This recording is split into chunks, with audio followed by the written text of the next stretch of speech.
guys, ang ating sunod na lutuin ay pritong galunggong. So ayan po, nakalang na tayo ng 5. Ito pa, may 5 pa. Yun,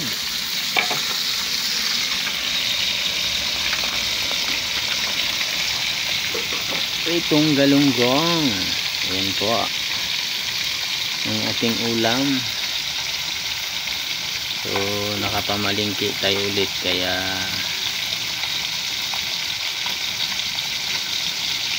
magluluto tayo ng pritong galunggong. Ayan, galunggong is yummy yummy.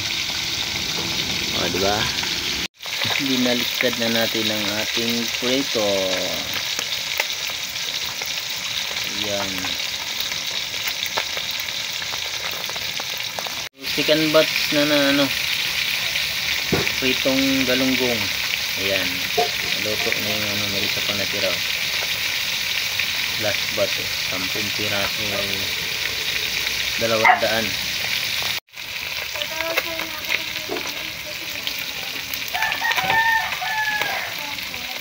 So yun lang guys, thank you for watching, bye bye.